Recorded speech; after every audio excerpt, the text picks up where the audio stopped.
महाराज जी के लिए हम क्या कर सकते हैं। हम तो संस्कृत के लोग हैं और संस्कृत दिव्य भाषा है, उसमें जो लिखा जाता है वो अजर और अमर होता है। इसलिए मैंने महाराज जी का संस्कृत में वर्णन किया है, उनके श्लोक बनाए मैंने।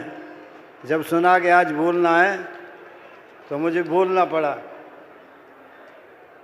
कीर्तिर्येन चकासिता स्वजन भूर बुंदेलखंड से भो। जिन महाराज जी ने बुंदेलखंड की कीर्ति को प्रकाशित किया, कैसे किया? लब्ध्वा दैवत सिद्ध रुद्र हनुमत सन्यास बाबा कृपाम। जिन्होंने देवताओं की, सिद्धों की, रुद्रों की और हनुमान जी की और सन्यासी बाबा की कृपा को प्राप्त किया। श्री बागेश्वर धाम चास्ते छत्तरपुरे वासस्थलो यस्य वही। जिनका वास छतरपुर में बागेश्वर धाम है। धन्यो भारत भूतले प्रगटो धीरेन्द्र शास्त्री ऐसा। धन्य इस भारत भूमि के लिए और श्री धीरेन्द्र शास्त्री के लिए, हमारी भूमि को धन्य जिन्होंने इनको प्रकट किया। गत्वा देश विदेश यो निज कलाम संदृश्य ए नई बवई। जिन्होंने देश और विदेशों में जा कर के अपनी कला का प्रदर्शन किया। गौरांगाई युगपत कृता सुचकिता। जिन्होंने अंग्रेजों को चकित कर दिया। शिष्या स्वकीयास तथा और अपने शिष्य बनाए। आगंतुंच निमर्त तो पुनरहो दत्वा च यस्मयी धनम। जिनको बहुत धन दिया और पुनः आगमन करने के लिए कि महाराजा हमारे देश में आए। धन्यो भारत भूतले प्रगटो धीरेन्द्र शास्त्री सा। यो अप्रष्टुव विलिख्य दर्शित चित्तस्थाम व्यथाम मानसीम। जो बिना पूछे हुए ही मन के अंदर की व्यथा को लिख देते हैं। सद्बुद्धि से उपदेशतो जनयति स्वांते नराणाम सुधी। जो केवल इतना नहीं, साथ में उपदेश देते हैं, प्रवचन करते हैं, कथाएं कहते हैं, जिससे सद्बुद्धि पैदा होती है। दुखम भारती पीड़ित नराम द्वारा गतानांचयो।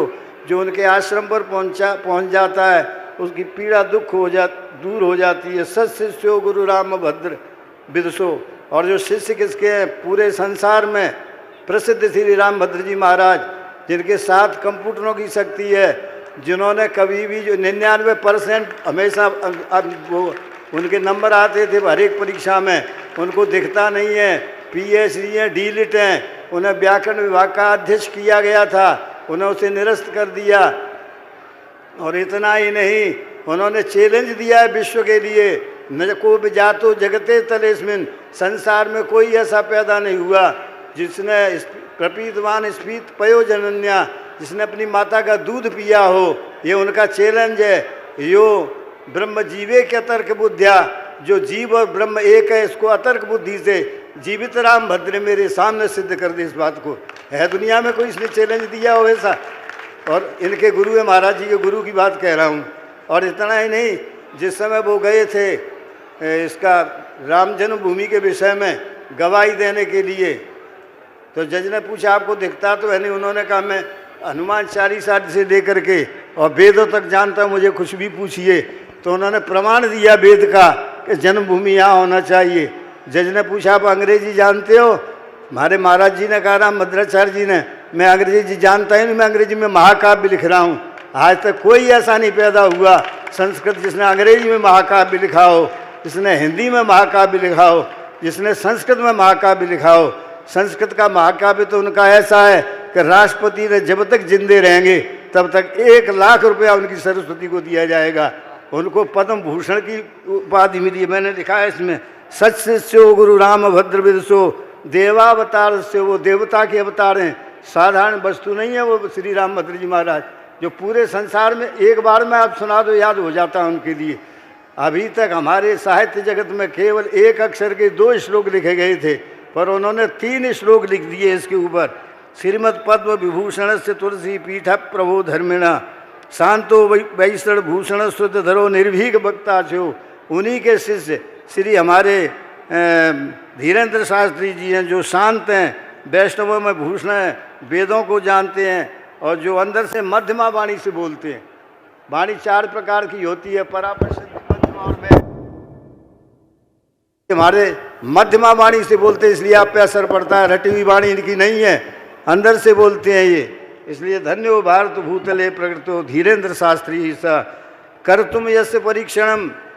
अवस्थिते ये पत्रकार आगता। पत्रकार जो होते हैं एक बार महाराज जी के आश्रम पर परीक्षा लेने के लिए गए। सत्यम तत्र विलोकितम तेज चकिता भूतो समय माध्यमा। माध्यमा माने मीडिया, मीडिया को संस्कृत में माध्यम कहते हैं। तो वो सब आश्चर्यचकित हो गए जब देखा इनकी सत्यता को, क्या कुछ है नहीं तो ऐसे यहाँ लिख ही देते हैं। यो वही भारत संस्कृति ध्वजमहो सर्वत्र चांदोलित, जिन्होंने भारत संस्कृति की ध्वजा को देश विदेशों में फहरा दिया है। इस अंत में मेरा आशीर्वाद है उनके लिए। तस्मयी भूसुर शेखराय कृतने चासीर मया दिए थे। मैं उन्हें आशीर्वाद देता हूँ कि उनकी खूब आयु बढ़े, इसी प्रकार प्रकाशित करते रहें। और निश्चित प्रकार अभी तो 26 वर्ष की अवस्था है, अभी क्या है कोमल है, अभी तो कुछ भी नहीं है। फिर अब देखना आगे प्रकाश होगा और हम क्या कर सकते हैं, हम तो ब्राह्मण आदमी हैं। केवल इतना ही कह सकते हैं। बोले रामकृष्ण भगवान की।